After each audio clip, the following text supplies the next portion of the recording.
முழுமையாக மழைப்பொழிவு என்று சொன்னால் அது வடகிழக்கு பருவமழை 45%, 40லேருந்து 45% குடிநீருக்காகவும் விவசாயத்துக்காகவும் கிடைக்கும். இது யார்கிட்ட கேட்டாலும் சொல்லுவாங்க, இது ஒவ்வொரு ஆண்டும் வரும். இப்போ வடகிழக்கு பருவமழை பொய்த்து போனால் நமக்கு வறட்சி தான், குடிநீருக்கு தட்டுப்பாடு ஏற்படும். இது எல்லாருக்கும் தெரிஞ்ச ஒரு வரலாறு. இன்றைக்கு முத்துவேல் கருணாநிதி ஸ்டாலின் முதலமைச்சர் என்ன சொல்கிறாரு, உரிய எங்களுக்கு அறிவிப்பு கிடைக்கல, அதனால நாங்கள் இந்த இதை தோல்வி அடைஞ்சிட்டோம் அப்படின்னு தன்னுடைய தோல்வியை நியாயப்படுத்தி பிறர் மீது பழி சுமத்துறாரு. எங்கள் மீது பழி சுமத்தி பார்த்தாரு, மக்கள் ஏற்றுக்கலை. 2015 அந்த 150 ஆண்டுகள் பெய்த மழையை சொல்லி பார்த்தாரு, அவருக்கு மக்கள் ஏற்றுக்கலை. இப்போ கடைசியாக யார் மேலே பழியை தூக்கி போடுறது அப்படின்னு பார்த்து வானிலை ஆய்வு மையத்தின் மீது பழியை தூக்கி போட்டிருக்கிறாங்க. அவங்க எச்சரிக்கை சரியாக கொடுக்கலையா.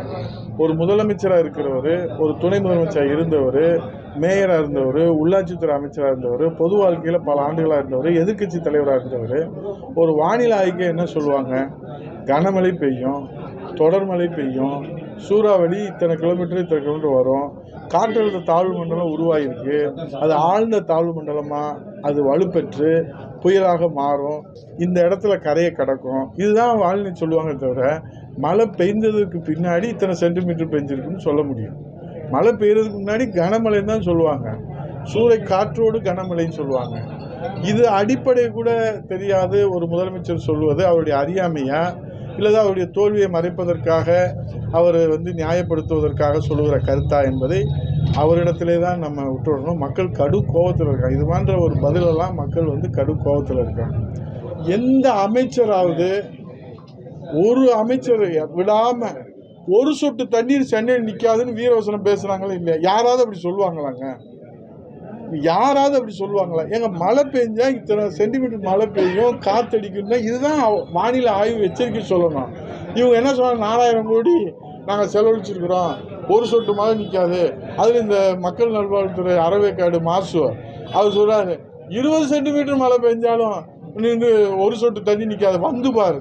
இது என்ன சவால் விடுற நேரமா? இதை நம்பி அரசே சொல்லுது நம்பி அவங்கவுங்க வீட்டில் இருந்துட்டாங்க. வெளியே பார்த்ததுக்காக தெரியுது நீச்சல் குளத்துக்குள்ளே இருக்கிறாங்க அவங்க.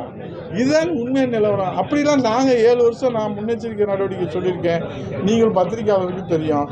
இந்திய வானிலை ஆய்வு மையம், தமிழ்நாட்டினுடைய ஆய்வு மையம் என்ன சொல்லுதோ அதை சொல்லணும்.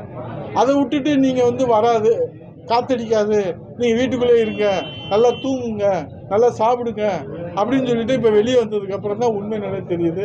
வடகிழக்கு பருவமழையில் அக்டோபர் மாதத்துக்கு முன்பே அமைச்சர் குழு போடுவாங்க, அதிகாரி குழு போடுவாங்க. சென்னையில் 15 மண்டலம்.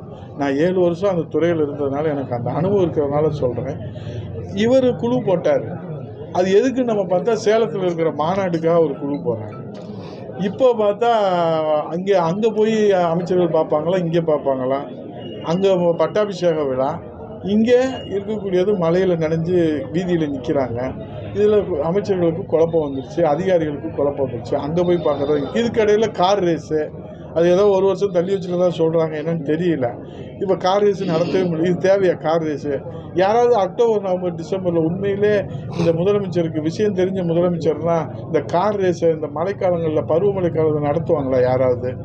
அப்போ இவருக்கு என்னென்னா அதை பற்றி சிந்தனையே இல்லை, அதை பற்றி அக்கறை இல்லாத ஒரு முதலமைச்சராக ஸ்டாலின் இருக்கிறாரு. இப்போ இந்த சேலம் மாநாடு தள்ளி வச்சுருக்கிறதா சொல்கிறாங்க. அதுக்கு நிதி வசூல்லாம் பண்ணுறாங்க. இது எங்கே போய் முடியுதுன்னு நமக்கு தெரியல. ஆகவே இந்த நிவாரணத்தையாவது மக்களுக்கு கொடுத்து இந்த ஜீவாதார உரிமையை காப்பாற்றுவதற்கு இந்த ஸ்டாலின் முன் வருவாரா என்பதுதான் இன்னைக்கு மக்களுடைய கேள்வியாக இருக்குது.